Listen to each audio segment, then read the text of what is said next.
বসবাসের অযোগ্য নগরীগুলোর মধ্যে দেখলাম যুদ্ধ বিধ্বস্ত দুইটা দেশের পরে আমাদের অবস্থান।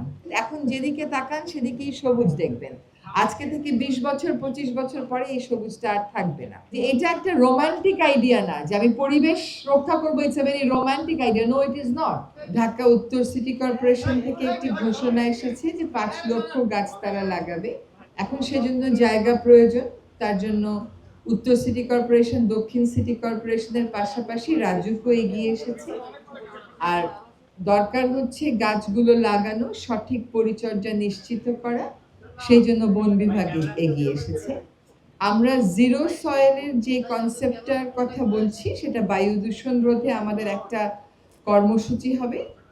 এই কর্মসূচিতে সরকারি প্রতিষ্ঠান যারা অংশগ্রহণ করবে তাদের পাশাপাশি ঢাকার অধিবাসীরা সকলেই অংশগ্রহণ করুক, এটাই আমরা চাইব। আসলে ঢাকা শহরে আর প্লট দেওয়ার কোনো উপায় নেই। পূর্বাচলেও প্লট দেওয়া উচিত হয় নাই। উচিত ছিল মানুষকে ফ্ল্যাট দেওয়া যদি একান্তই প্রয়োজন হয়, তাহলে যেই পরিমাণ গাছ আমরা কেটে এই নগরটা, এই উপশহরটা করা হয়েছে, তার 1/3 বা 1/4 এলাকা নিয়েই আসলে কাজটা করা যেত। কারণ একটা প্রাকৃতিক ব্যবস্থা আপনি ভেঙে দিলে এটা আর আপনি ঠিক করতে পারবেন না। এখন যেদিকে তাকান সেদিকেই সবুজ দেখবেন। আজকে থেকে 20 বছর 25 বছর পরে এই সবুজটা আর থাকবে না।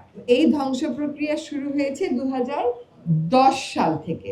এই যে আমরা বৈষম্যহীনতার কথা বলি, সাম্যের কথা বলি, এই উপশহরটা একটা স্ট্রাইকিং, একটা জলজলে উদাহরণ যে আসলে কি করে যাদের আছে তাদেরকেই আমরা আবারও দিয়েছি এবং যাদের নাই তাদের জন্য আমরা ভাবি নাই। এটা একটা রোমান্টিক আইডিয়া না যে আমি পরিবেশ রক্ষা করবো, it's a very romantic idea. No, it is not. আপনার বায়ু দূষণের শীর্ষে থাকা দেশ, মানে আপনার গড়ায়ু 6 বছর কমছে, মানে আপনার মায়ের 6 বছর কমছে, আমার মায়ের 6 বছর কমছে, আপনার শিশুর 6 বছর কমছে। খালি ঢাকায় শুধু থাকলেই হলো না, বসবাসের অযোগ্য নগরীগুলোর মধ্যে দেখলাম যুদ্ধ বিধ্বস্ত দুইটা দেশের পরে আমাদের অবস্থান। দেশ জুড়ে তোলপাড় ওয়ালটন ফ্রিজ কিনে আপনিও হয়ে যেতে পারেন মিলেনিয়ার। আমরা আমাদের মতন কাজ সরকারি পর্যায়ে যা করার করে যাব।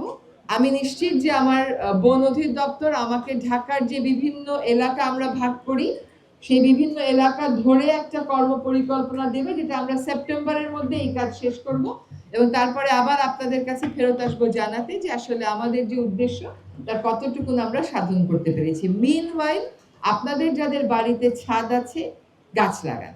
ছাদের মধ্যে যদি 12টা ফ্ল্যাট থাকে, কে গাছ লাগাবে এই নিয়ে অনেক সময় দ্বন্দ্ব শুরু হয়ে যায়।